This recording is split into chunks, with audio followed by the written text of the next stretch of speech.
How's everybody doing? It's Sunday, December 15th, and we're getting close to Christmas, but sometimes it's good to get a gift early, which is exactly what this is. So if you remember, I talked about Black Christmas a few days ago, and I'm checking back in because I wanted to see how it did over the weekend. It was already predicted that it was going to be a box office bust, and sure enough it was. But there's some interesting stuff here. You got a lot of the usual rhetoric, but there's a difference this time that I noticed when I was doing some research for this video, particularly the critic reviews. And I'm talking mainstream critics. Because usually when you have a movie like this that puts an agenda first, they praise it. Interestingly, though, this time it didn't get that kind of praise, which really kind of threw me back. Also over on Twitter, of course, you are an istaphobe if you didn't want to go watch this movie. I'm going to show you some highlighted tweets that are really hysterical as well. But let's get into some of this stuff I want to show you. So this is Polygon. This is the first one. And this is one of the reasons why the movie failed. These are the kind of headlines it was getting. The new Black Christmas reinvents a 1974 slasher for a feminist era. It isn't subtle, but its look at campus sexism and rap hits uncomfortably close to home. Now, doesn't that sound like a movie that you really want to just rush out to the theaters and see this, huh? Or how about that it fights toxic masculinity? That really makes you want to just grab the whole family and jump in the car and head right to the theater, doesn't it? You want to buy, $100 worth of refreshments and not to mention the $12 a ticket just so you can go sit down and watch a good progressive film.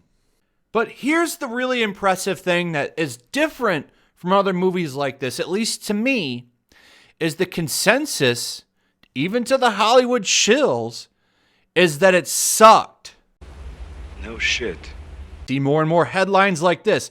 Black Christmas film review. Intriguing but uneven feminist remake bears little resemblance to the original. Now, I double-checked this and wanted to be certain that this was the narrative, and sure enough, it is. Look at this. The critics and the audience scores actually match up pretty decent. 43% to a 30% score. And that's verified ratings. So this is really interesting to me. And I was a little shocked by this and wanted to find out why were they trashing this movie? Because this should be everything they want. This should be everything they want. They're getting the agenda first. In fact, the director even said that she was putting the message before the plot. The message came first. This came from her. She said this. So I was thinking, this is something that they should be going crazy for. But it looks like this one took it a little bit too far from that for even them, which really shocked me and blew my mind because I've never seen this before. This should have been award-nominated material because of this message. When you look into why this movie failed, it gets a little bit clear. There's a review by The Guardian, and they grabbed this quote that was really eye-opening. So listen to this. Announced in June with production starting later that month and now out just under 6 months later, there's an inescapable, palpable sense of hurry throughout the 2019 iteration. It's quick, cheap-looking, and entirely devoid of suspense, atmosphere, and dramatic tension. So inept at times that it makes 2006's questionable remake suddenly seem like a misremembered masterwork. What's most surprising and initially intriguing about Round 3 is that it's ultimately less of a horror film and it's more of a think piece, hodgepodge of buzzwords and ideas aiming high but crashing into the snow. Here's some quotes from the director. Listen to this one. When we started to write this movie, we had just gone through this whole reckoning and a lot of men were being called out for their bad behavior. Then all of a sudden, Louis C.K.'s doing comedy again. People are getting book deals and going back on the air. And I felt a little bit of that feeling that you can't ever really let down your guard. Oh no, people were putting their life back together. You were supposed to stay canceled. Why didn't I read about Louis C.K. being found on the side of the road somewhere? That's the mindset of these people. You're supposed to stay destroyed. But that's the idea. They were talking about it right there. They penned this movie and then these things started to pop up. We should make the message come first, everybody. Look at this hot take. Black Christmas Review. A mildly enjoyable slasher with a feminist message. So we'll go down here and listen to this. To director Sophia Takal's credit, there's very little blood and the deaths are never gratuitous. The same can't be said of the megaphone loud messages characters regularly spout, like women live in a man's world, and now you'll never need a man. While those often great, they're balanced out by moments of women empowering each other. Rebuild yourself, biatch.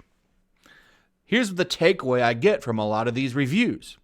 That it just was too woke. They didn't bother to tell any kind of a plot. They just wanted the message to be there first. I find that absolutely hilarious, though, that these reviewers knocked it down for that. That's what was really blowing my mind from this.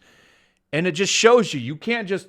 It's almost like the director, who also wrote it, was like, I'm just going to make this movie woke as hell, and people are going to praise it, and then I can leapfrog onto another movie. Because I checked her IMDb, and here we go. We can take a look at her credits. A lot of actress credits, but when it comes to directing, you have Black Christmas, Into the Dark, Always Shine Green, Fat Friend.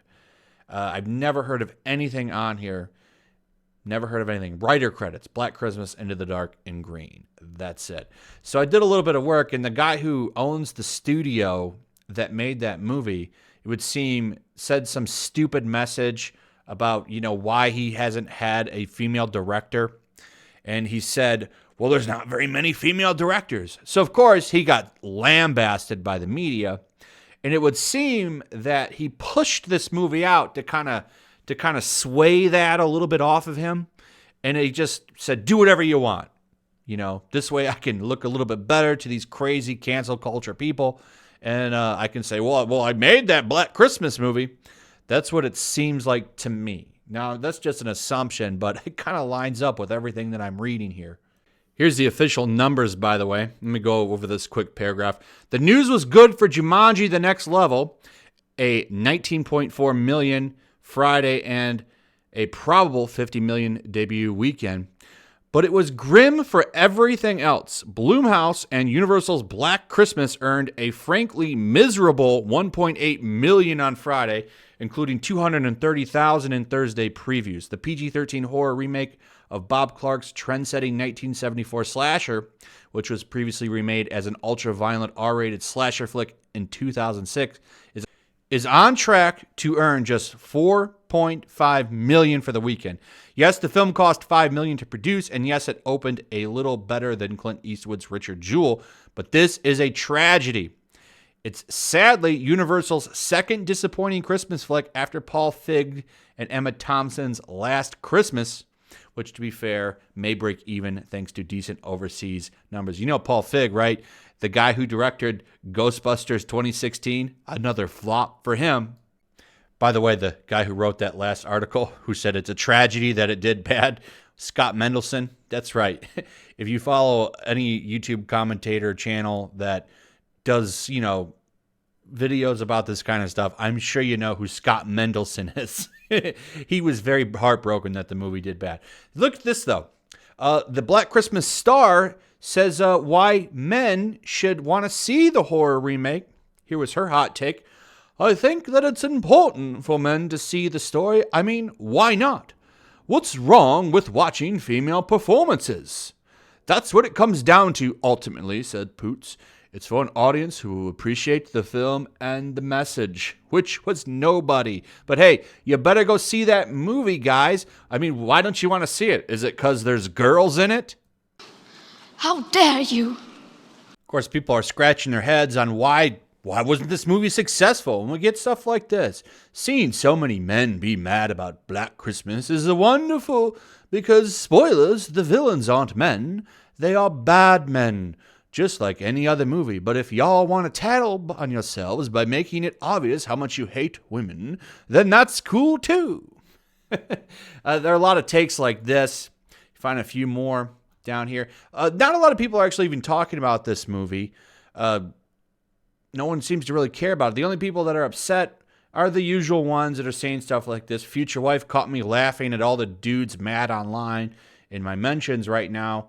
This is hashtag Black Christmas Stan account now. Well, you might be the only one because, well, you know, no one went and saw the movie.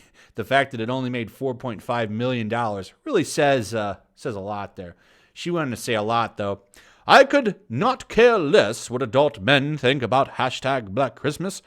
Let a 16-year-old girl review it. That's what I want to see. Well, unfortunately, I don't even think they went and saw the movie, honey. It did so terribly that with Jumanji doing well and Rise of Skywalker coming out this week, it's probably not even going to be in the theaters next week. In fact, I guarantee you most theaters are going to dump it. Unless it's one of those massive theaters, you know, that have like 40 screens where they can just shove this in a back corner somewhere. I think it'll be out of probably 95% of all of the movie theaters, at least in North America, by next weekend, because just about every theater is going to dedicate probably at least 75% of all of their screens to Star Wars. And you're still going to see a lot of screens dedicated to Jumanji, which is doing well. So there's not going to be any room for Black Christmas. You don't have to take your ass to the dollar bin already. So this is a very hysterical thing.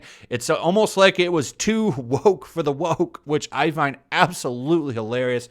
I also find a lot of the butthurt from the 10 people that went to see it because they're dedicated to the message. A little bit upset that men, once again, didn't want to be lectured so hard, you know. Like, I find all of this generally pretty humorous and fun to talk about it. So I got a kick out of this. Too woke for the woke. I think that'd be a good title for this video. Anyway, give me your thoughts on all this. What do you think? Are you shocked?